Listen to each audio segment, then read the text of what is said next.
The Saudi Game of Thrones again. It can be fodder for a TV series. It is complicated, it is scandalous, and it is never ending. It's been 3 years since the Saudi palace coup.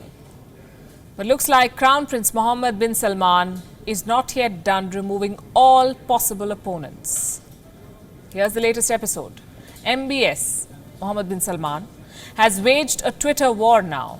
His target is former Crown Prince Mohammed bin Nayef. The ammo of choice is Mohammed bin Nayef's aide and former intel official, Saad al-Jabri.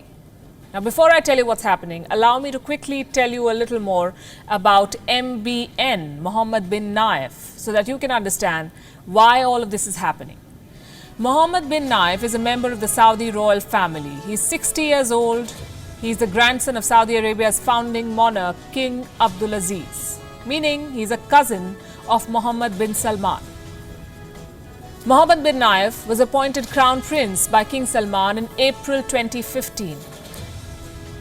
Back then, he was already serving as the Interior Minister of Saudi Arabia. He held a powerful position.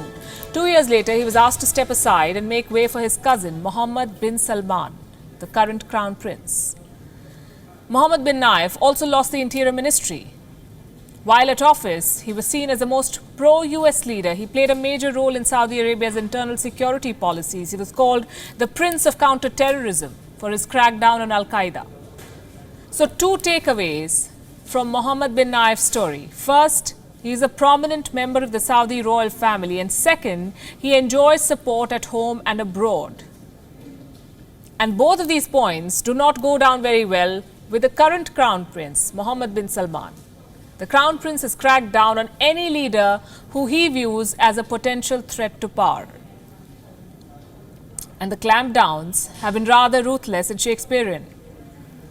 There was no way a leader as prominent as Mohammed bin Nayef was going to be an exception. So he was detained in the month of March this year. No one knows where he is, where he's being held. The Crown Prince's men have been trying to dig dirt on this man. They seem to have found a sheep in former intelligence officer Saad al-Jabri. Now, Saad is a friend of Mohammed bin Nayef. He is currently in exile in Canada. According to reports, Saad al-Jafri led a network of officials who misspent $11 billion of government money. The money was from the Interior Ministry fund. So basically, Saudi authorities want to accuse Mohammed bin Nayef of misusing money or of being involved in Jabri's alleged corruption.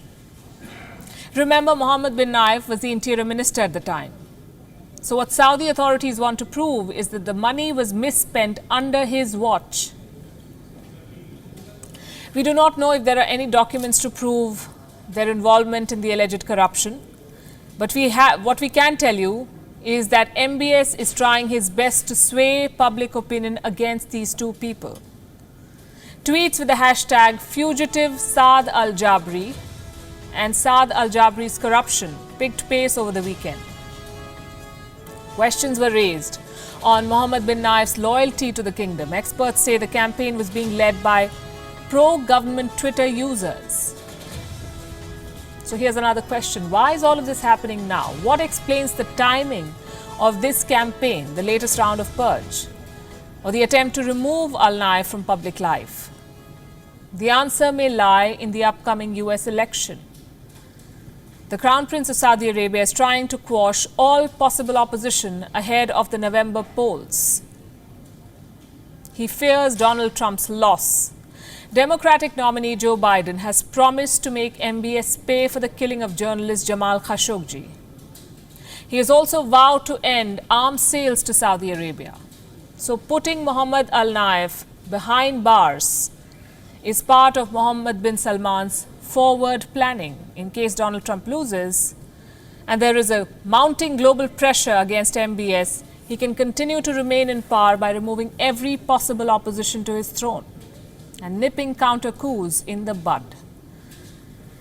King Salman's brother, Prince Ahmed bin Abdulaziz, is also in detention, and Mohammed bin Nayef, who was long seen as an heir to the throne, will soon be removed from public life on corruption charges. So who is left?